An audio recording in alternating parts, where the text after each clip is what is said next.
광명시장님 모시고 인터뷰 진행해 보도록 하겠습니다. 시장님 안녕하세요. 네, 안녕하세요. 먼저 코로나 시국에 광명시가 어떻게 대응하고 있는지 말씀 부탁드립니다. 네, 요즘 확진자가 우리 광명시도 매일 2,000명대가 나오고 있습니다. 전국에 한 1,270만 명 정도 발생하는 것으로 알고 있습니다. 오미크론이 약세를 하고 있는 상황이어서 조금 더 지나면 좀 더 거리두기가 완화가 되겠습니다만은 그러나 광명시는 긴장을 놓지 않고 우리 확진자 중에서 중증 환자들을 잘 관리하는데 최고의 중심을 두고 열심히 K 방역에 노력하고 있습니다. 시장으로 재임하시면서 시민과의 대화를 3회에 걸쳐 진행하셨는데요. 네. 어떻게 평가하시는지 한 말씀 부탁드립니다. 제가 직접 평가하기가 좀 쑥스럽기는 한데요. 시민들의 평가를 이제 빌려서 말씀을 드리면 코로나 상황이긴 하지만 이렇게 시민들과 모여서 현장의 이야기를 직접 서로 나누고 소통할 수 있어서 좋았다라는 말씀을 많이 들었는데요. 그동안 시민과의 대화를 계속 진행했는데 시민들께서 우리 동네의 크고 작은 아주 생활 정책 이야기들을 자세하게 전달해 주시고 또 묻고 이렇게 하셔서 아주 성실하게 진솔을 답변을 드리면서 2주 동안의 시민과의 대화 시간을 즐겁게 보냈습니다. 네, 2019년 시민과의 대화에서 시민들의 궁금한 사항을 성심성의껏 답변을 해주시고 2021년에는 현장에 답이 있다면서 진솔한 모습을 보여주셨는데요. 이 점에 대해서 어떻게 생각하시는지 한 말씀 부탁드립니다. 2018년도에 당선 이후에 이제 매년 시민과의 대화를 진행했는데 2020년만 저희가 진행을 못했던 것 같아요. 그때 코로나가 막 확진자가 생겨서 초기여서 시민과의 대화를 생략을 하고 그동안은 계속 진행을 좀 했었는데요. 실제로는 시민들께서 기다리는 측면도 있습니다.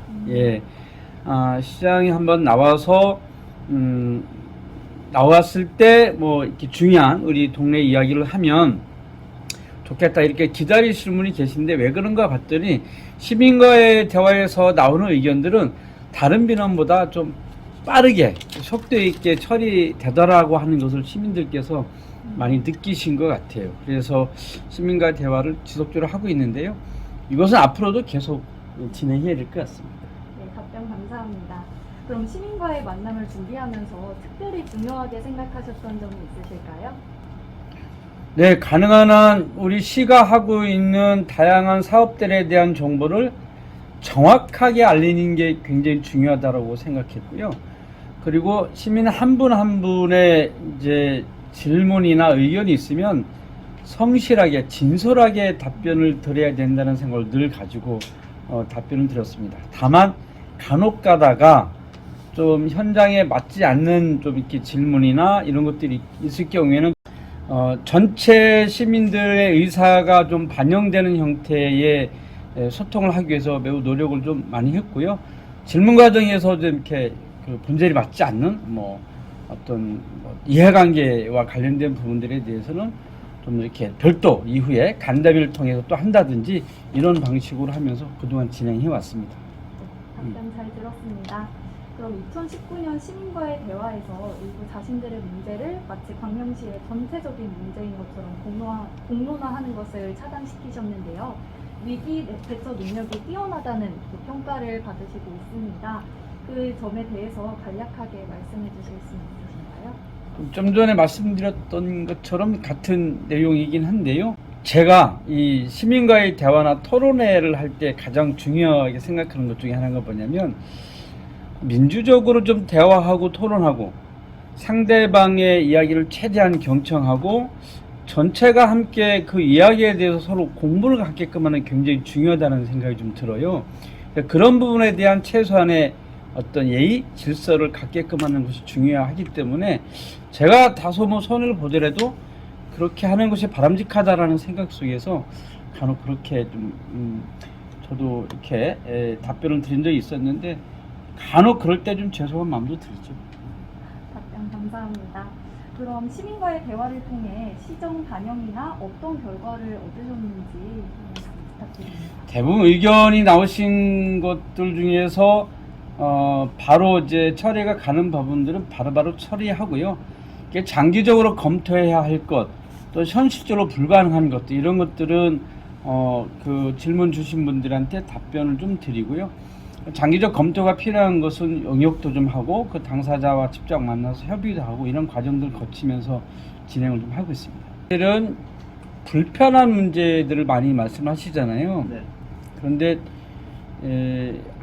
처음에는 안양천 얘기 정말 많이 하셨어요. 그래서 지금 안양천이 굉장히 공원화 되어 있고 시민들이 많이 이용을 하고 있잖아요. 그래서 안양천 목감천을 그렇게 많이 정비했는데 실제로는 그 초반에 그런 의견들이 굉장히 많이 나왔습니다. 그래서 시민들의 그런 의견에 의해서 사실은 안양천이 바뀌었다라고 해도 과언이 아닐 테고요.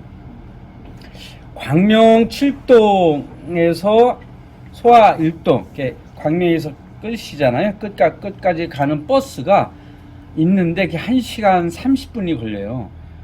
그러다 보니까 광명 7동에서 KTX 광명역을 이용하시는 분들이 한 30분이면 갈 수 있는데 1시간 반 걸려서 가잖아요.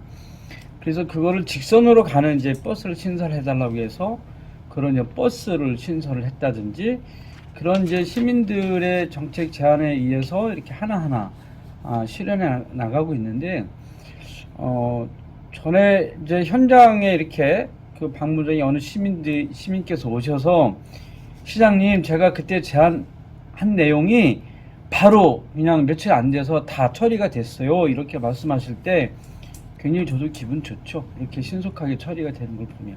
네. 제가 도연할 때요, 일자리 박람회 행사를 갔다가 축사를 하고 나오는데, 농아인 몇 분들이 찾아와서 말씀을 하시는 거예요. 근데 바로 옆에 수호통역사분들이 계셔서 그분들의 어려운 이야기가 뭔지를 들을 수 있었습니다. 그 뒤부터 이 청각장애인들에 대한 관심을 갖게 됐고, 제가 시장 취임하고 나서부터 시가 주관하는 행사 중에 100명 이상 또는 이제 중요한 행사 또 장애인과 관련된 행사는 반드시 수어통역사를 배치하게끔 했습니다. 중요한 것은 많은 사람들과 소통하는데 실제로 청각장애인들은 소통하기가 어렵지 않습니까? 그래서 수어통역사를 통해서 그 청각장애인들의 이야기도 좀 듣고 또 잘 전달하는 것이 필요하겠다는 판단 속에서 지금은 각종 행사에 수어통역사분들이 배치돼서 같이 소통 역할을 하고 있습니다. 네. 그럼 마지막으로 시민들에게 드릴 말씀이 있으시다면 한마디 해주시기 바랍니다. 코로나19가 3년째 진행되고 있는데요. 많이 지친 시민 여러분께 용기 내시라고 반드시 함께 이겨내자라고 말씀드리고 싶습니다. 1900년대 초반에 스페인 독감이 3년이 갔다고 해요. 지금과 같은 바이러스 때문에 3년을 고생했는데 아마 그런 기점으로 본다면 올해 안에는 반드시 끝날 거라고 보고 있습니다. 우리는 위기 때마다 그것을 극복해낸 위대한 국민의 힘이 있습니다. 그 힘으로 코로나19 잘 극복해냈으면 좋겠고요. 언제나 시민들이 중심이 되는 시민시장이 될 수 있도록 역할을 다하도록 하겠습니다. 시민들이 힘내십시오. 감사합니다. 네, 지금까지 박승원 광명시장님과 인터뷰 나눠봤습니다. 시장님 감사합니다. 감사합니다.